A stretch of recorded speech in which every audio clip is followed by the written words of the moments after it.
Midnight Shadows.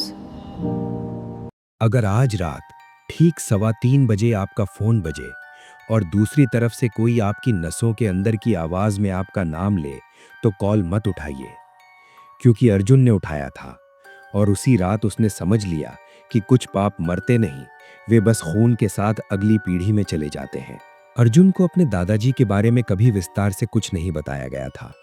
बस इतना कि वे शांत स्वभाव के थे, अकेले रहते थे और शहर से दूर उनका एक फार्म हाउस था जिसे परिवार ने हमेशा पुराना और बेकार कहकर छोड़ दिया।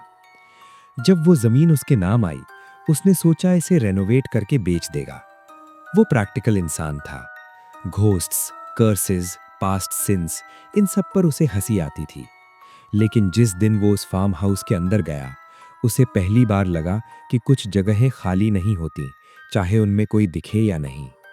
घर के अंदर कदम रखते ही उसे घुटन महसूस हुई। दीवारों पर टंगी पेंटिंग्स ने उसका ध्यान खींचा। वे सामान्य पेंटिंग्स नहीं थीं, उनमें लड़कियों के चेहरे थे, अधूरे, कटे हुए। कुछ में आंखें बहुत बड़ी और सूनी, कुछ में मुंह ऐसे जैसे चीखते चीखते जम गए हों। कुछ चेहरों के होठों पर गहरे लाल रंग की परत थी, जो पेंट जैसी नहीं लग रही थी। एक बूढ़े इलेक्ट्रिशियन ने धीमी आवाज में कहा, ये आपके दादाजी बनाते थे। रात को बेसमेंट में जाते थे, सुबह निकलते थे, कभी किसी को नीचे नहीं जाने देते थे। बेसमेंट का दरवाजा लोहे का था, मोटा और जंग लगा हुआ। बाहर से ताला लगा था। अर्जुन ने उसी दिन तय कर लिया कि इसे खोलेगा। अगले दिन लॉक तुड़वाया गया।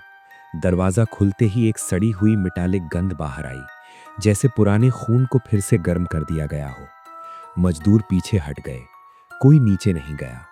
अर्जुन फ्लैशलाइट लेकर उतरा। दीवारों पर रोशनी पड़ी और उसका गला सूख गया। हर दीवार पर एक ही नाम लिखा था, माधुरी। बार बार, सैकड़ों बार, खरोंच कर, कोयले से, गहरे लाल धब्बों से, अंग्रेजी में, हिंदी में, तिरछा, उल्टा, कांपते हाथों से। दीवारों में हजारों छोटे नेल्स ठुके थे, हर नेल के चारों तरफ सूखे काले दाग। बीच में एक लकड़ी की चेयर थी, जिसके हाथों पर मोटी रस्सियां बंधी थीं। फर्श पर टूटी चूड़ियां, बालों के गुच्छे और जंग लगा हुआ एक छोटा सा चाकू पड़ा था। उसी पल उसे लगा कि अंधेरे में कोई सांस ले रहा है। बहुत हल्की फुसफुसाहट आई, माधुरी, और वो भागकर ऊपर आया। एक हफ्ते की पुलिस इन्वेस्टिगेशन के बाद सच सामने आया। 1960s में इस इलाके से 125 लड़कियां गायब हुई थीं। बेसमेंट से 125 स्केलेटल रिमेन्स मिले। उसके दादाजी एक सीरियल किलर थे। वे लड़कियों को बेसमेंट में बंद रखते, यातना देते और मार देते। माधुरी शायद पहली विक्टिम थी, या वो नाम जिसे वे मरने तक दोहराते रहे। घर सील हो गया। मीडिया में उसका सरनेम जलने लगा। लोग उसे ऐसे देखते जैसे वो भी उसी खून का हिस्सा हो। लेकिन असली हॉरर फार्म हाउस में खत्म नहीं हुआ। 3 रात बाद ठीक 3:15 बजे उसका फोन बजा।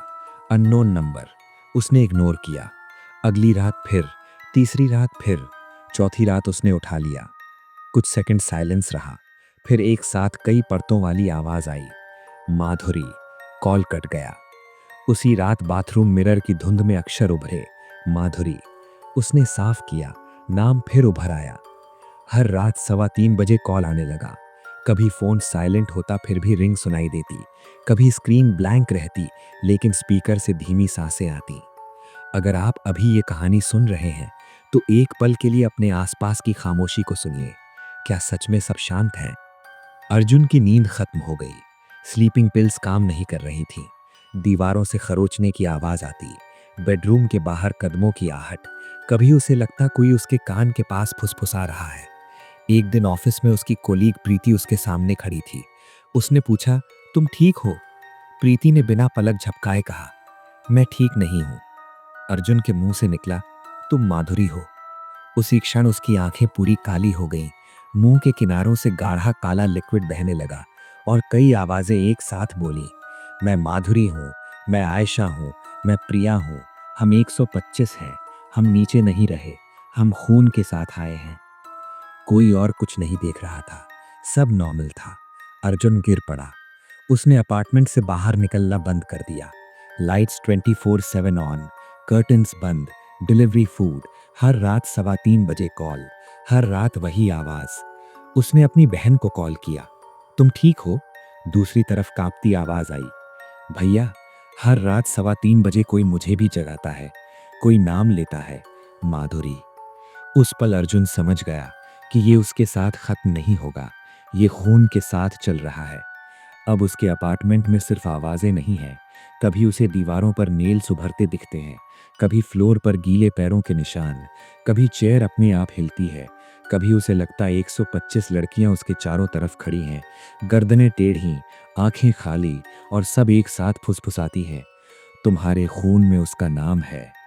अगर आपने यहाँ तक कहानी सुनी है तो अभी चैनल को सब्सक्राइब कर लीजिए, क्योंकि कुछ कहानियाँ सिर्फ सुनने के लिए नहीं होती, वे याद रखने के लिए होती हैं। आज भी अर्जन अपार्टमेंट में बैठा है। डिजिटल क्लॉक 13:14 से 13:15 पर बदलती है। फोन बजता है। वो जानता है कॉल कौन कर रहा है। वो जानता है ये कभी बंद नहीं होगा, क्योंकि कुछ पाप अदालत में खत्म हो सकते हैं, लेकिन कुछ पाप आत्माओं में दर्ज हो जाते हैं।